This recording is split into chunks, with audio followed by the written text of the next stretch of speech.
This is Loki. My baby, my love, my everything, and my devil. He's such a devil. And he wants to say hello.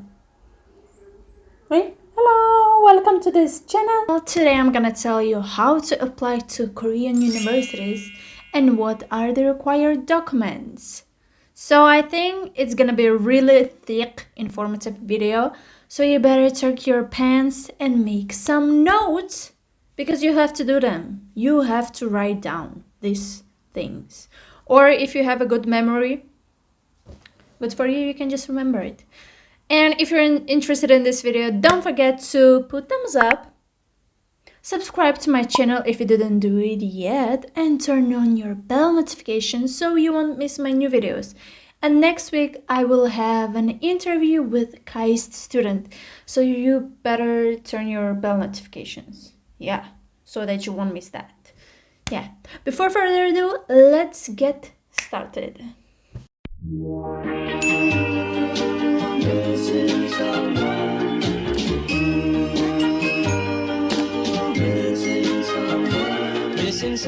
Before I tell you what required documents are needed for your university application, you need to make sure that you are ready and you are fully organized for this life-changing step.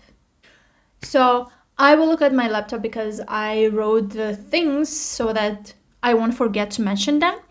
And you better take notes. Yes, you better take notes.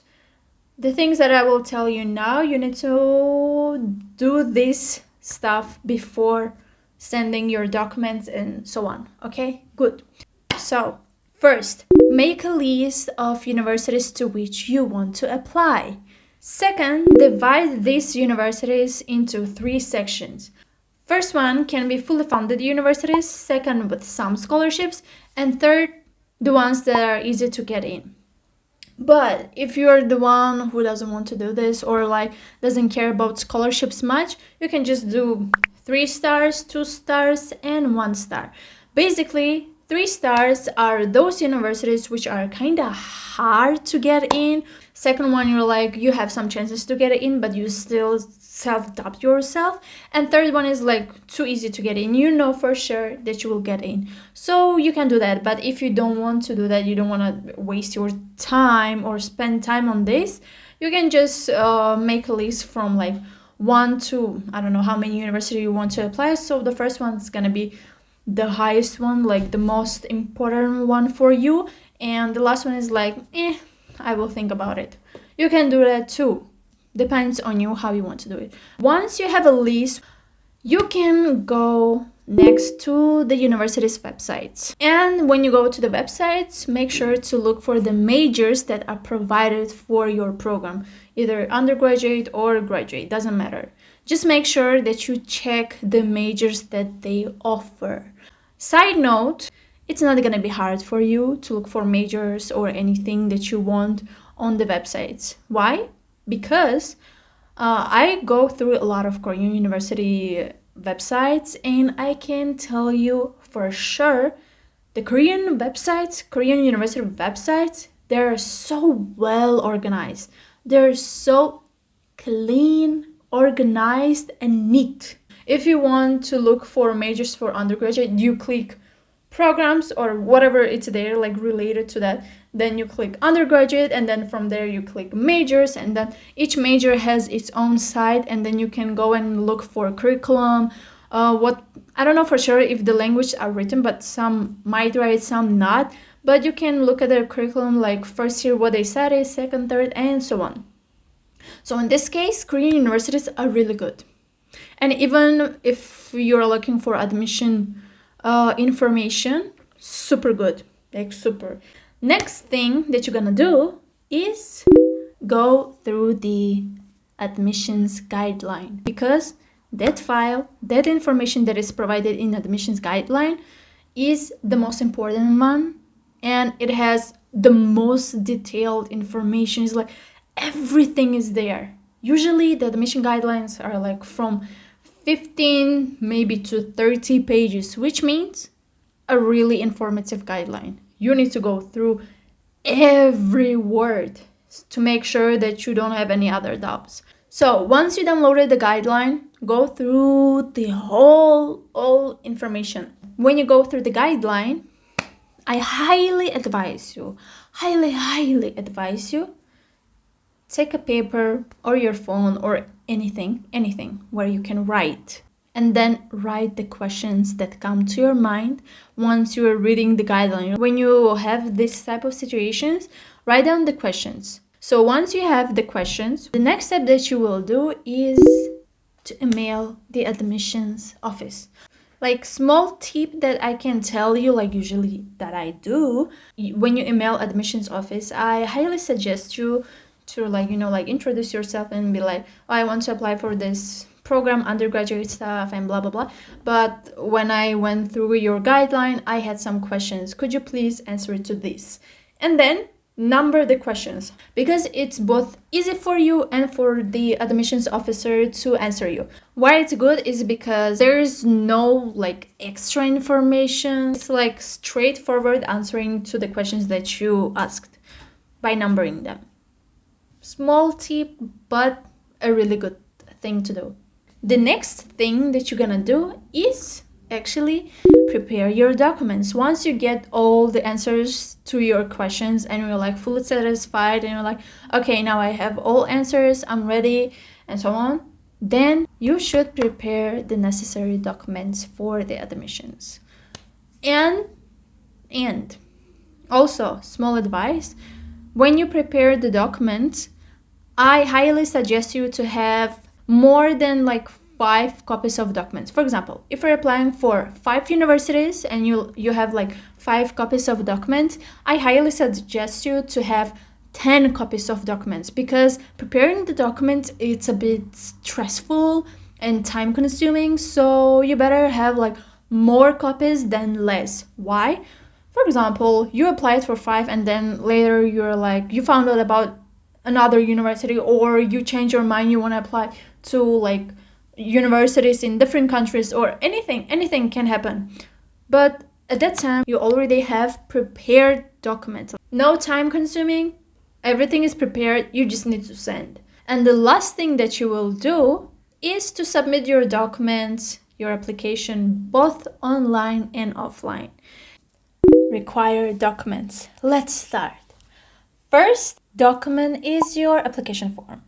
Application forms may differ from university to university. Most Korean universities, like those that are both taught in Korean and in English, they use different websites for the application process, such as UA Apply website. Everything is in Korean there. When you apply, like if your application website takes you to another website, don't freak out. I think you need to open your site there, like sign up. So basically, some universities use this website for application process, and some they actually use their own website, meaning you simply sign up to the university's website and then you fill your application form and you just submit. Yeah, universities use different application forms and different websites for this specific thing. And all universities, they ask for admission fee. The only university by far I know is UNIS that does not ask for admission fee. And the admission fee starts from $60 up to $50. The ones that have high admission fee are usually the private universities. And also the admission fee might depend on the major that you choose. Make sure to check what? The admission guideline. Yeah.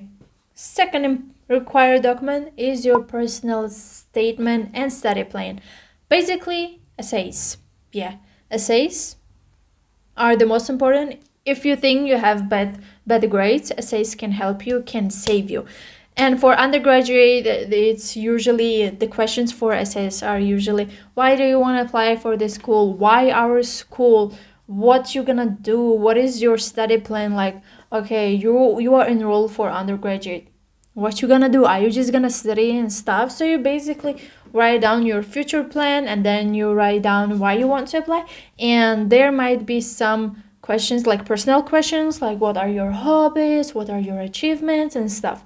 So personal statement and study plan questions might differ for undergraduate and graduate students. For graduate essays, like study plan stuff, it might be like, why especially this field? Because after your undergraduate year, you already know for sure, hopefully, you know for sure that you want to study this specific thing, and they might ask like, why this?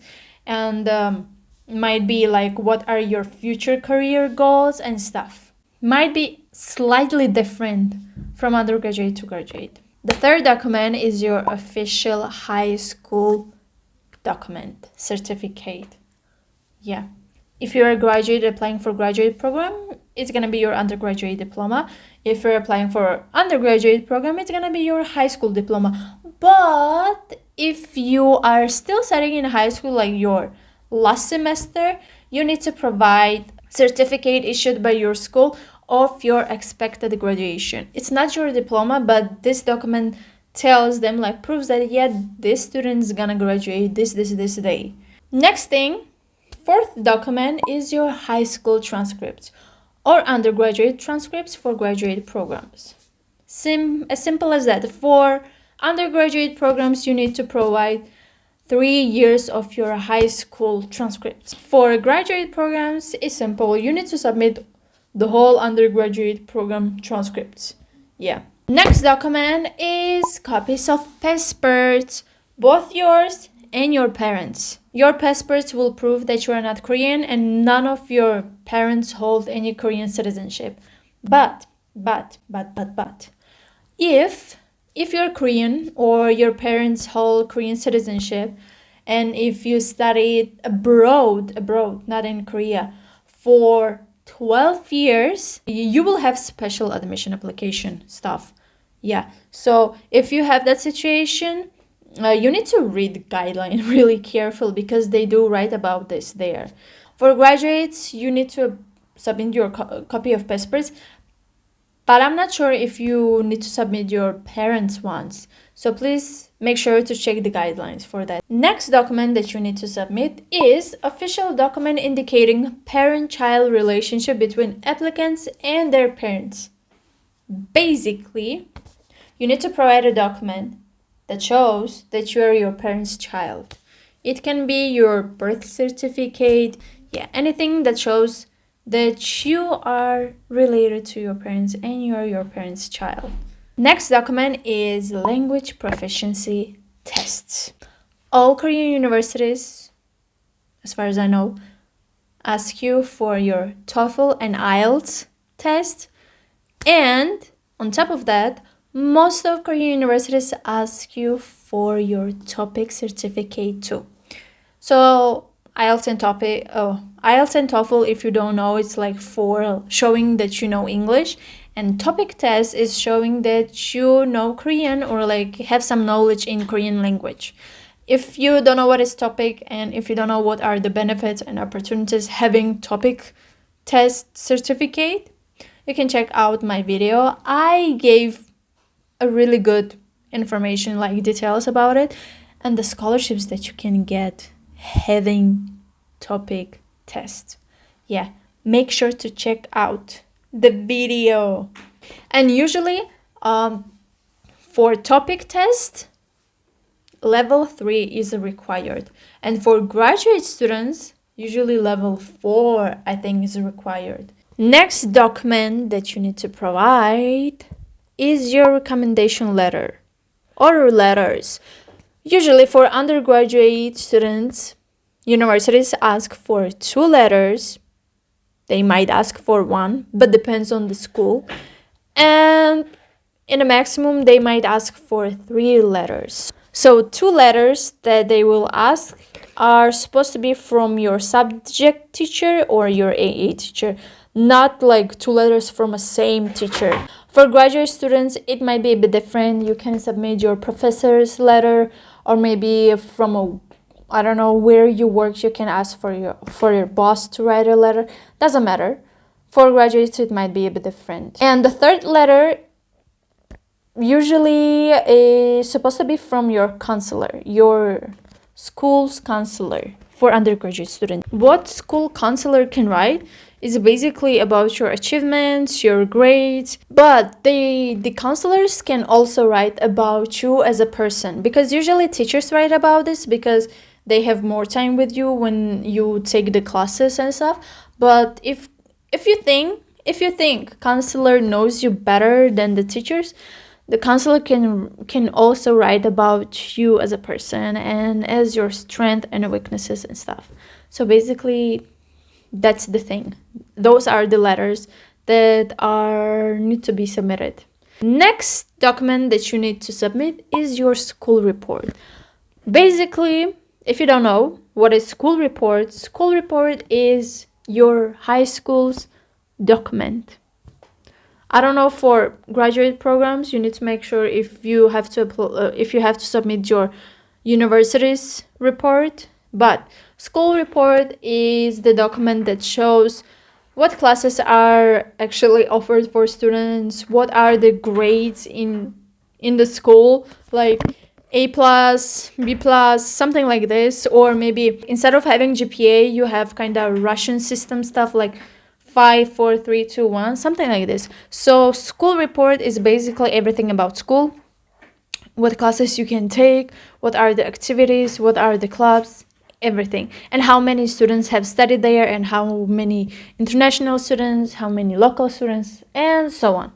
Basically, your school's passport, your school's document. Yes. Next document, and the most painful one for me, is your bank statement. Bank statement starts from $10,000 up to $20,000.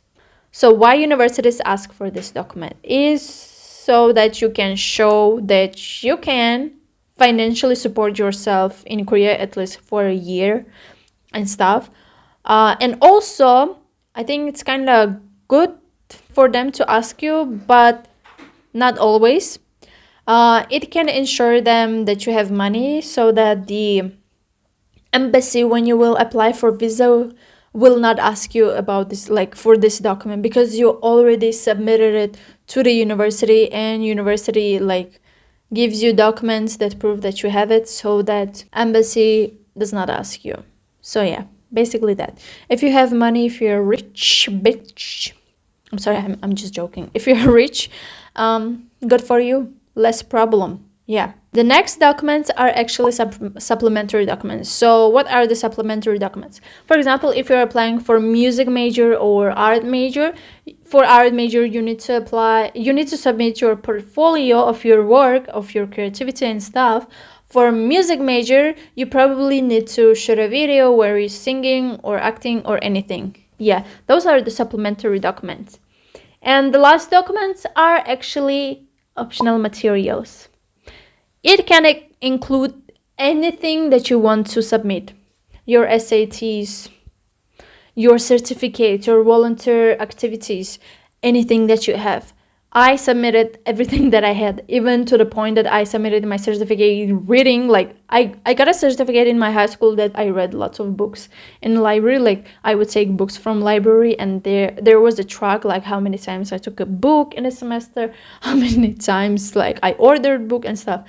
But to be honest, I never read them till the end because I did not have any time to read. So basically, yes. Also, optional documents can be your AP classes, advanced placement. Depends on your school, if your school does provide this type of classes. But for example, in my school, we had bunch of classes with like AP classes. Those are considered general biology, like the subjects, the classes that are actually taught in college. Yeah. If your school does provide it, and if you have good grades in that specific subject, let's say general biology or general physics, or I don't know, anything general like AP class, if you have good grades when you are studying in university, and if you have the same class, like you have to take those, like it's required. And if you have already taken this class in your high school, undergraduate, yeah, it's for undergraduate. If you have already taken this class in your high school, then the university will like, like they will free you from the class and they will put the score that you already had in your high school. So basically AP are those classes that are actually taught in college but can be taught in high schools, and if you have good grades you can actually not take them in university even though they're required, because they will write the grades that you got in high school. Isn't it good? It's so good, so good. And the other optional documents that you can submit can be your SAT subject tests. Will give you more chances to get in, especially if your SAT subject tests are kind of related to the major that you're applying for. And the last thing that I want to actually tell you is that it's kind of easier for international students to get into Korean universities than the Korean students. Yeah, because when Korean students they apply, they need to take some tests, like online tests or interviews and stuff. So yeah, that's basically all. And I think it's kind of long. I thought this video is gonna be like 5 minutes, but I really wanted to give you all the details so that you won't be confused. But yeah, that's all for this video. That's all I have for now. And I wanna actually tell you something. Next week, I will upload interview with KAIST students. So yeah, I interviewed 4 undergraduate students of KAIST, and the interviews will be out from next week. Also, I interviewed uni students, and I will interview Ihua Women's University students. Those are girls. If you're interested in that and you really wanna watch the interviews and stuff, don't forget to subscribe to my channel if you didn't do it yet. Turn on your bell notification so you won't miss my new videos. Every time that I will upload new video, you will get notification, ping ping, like, hello, Munisa uploaded a new video. So yeah, don't forget to do that. And lastly, don't forget to put thumbs up. It will really show me that this video was actually helpful and informative, and I kind of helped you in any type of way. Yeah, but that's all. If you have any questions, if you still have some concerns or like anything, you can drop your questions in the comment section, or like if you have really like university related questions, you can go and email who? Admissions office. But that's all for this video. Thank you for watching, and see you in the next video next week. Bye bye.